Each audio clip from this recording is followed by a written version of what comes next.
So I was always interested in forensic science when I was younger. I was into all the movies about life and death, and I came across this article, "The Most Painful Ways to Die." Like I said, I'm interested in that kind of stuff, and it had a list of them going. I had the crucifixion, Jesus died by crucifixion. Of course, that was painful because he was human before he became supernatural, raised from the dead. And then they had lethal injection. Um, that's supposed to be a less painful way, but it has been ruled that that's one of the most painful ways to also die of. Drowning.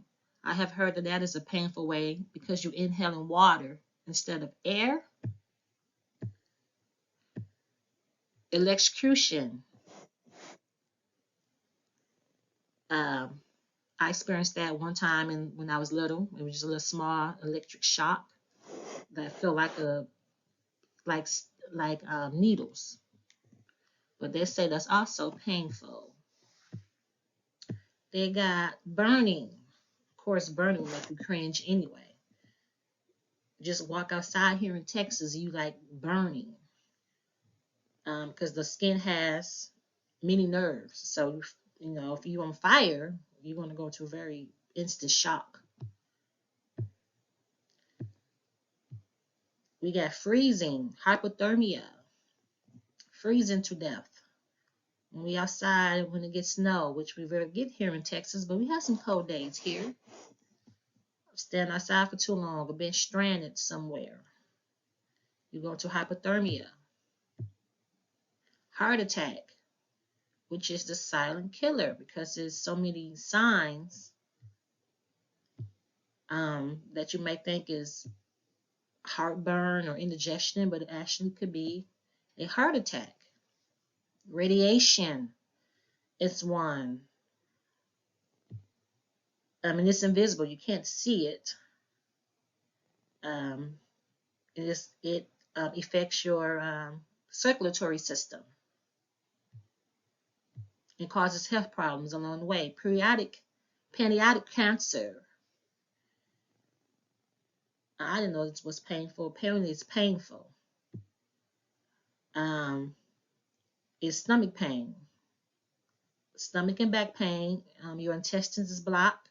It's a blockage in your intestinal, and that refers to soft tissue pain. Snake bites. It's the snake called bloom slang. It's poisonous, and it said once you get bitten by that snake, it is a painful death. Decompression sickness is one I have not heard of. And this one is when divers go into deep waters, they breathe compressed air that is much richer in oxygen and nitrogen than the one they breathe on the surface. Interesting. And if they go to the surface too quickly, the nitrogen will expand and form bubbles. So I guess when we see the movies, when people be in the bubbles in the movies under the water, they got all those bubbles forming around them. Well, apparently that is wrong because that is nitrogen, and that's what caused the bubbles. Then we have chloride trifluoride. No, chloride trifluoride. I never heard this. I have no idea what this is. It was discovered in 1930s. It's a reactive liquid.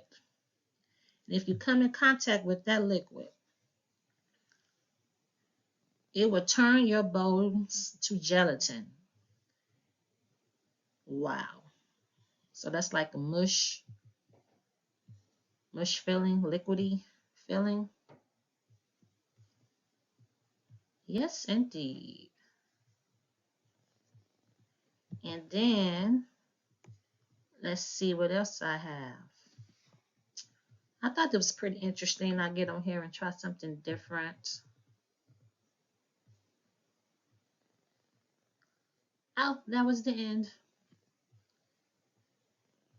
That was the end.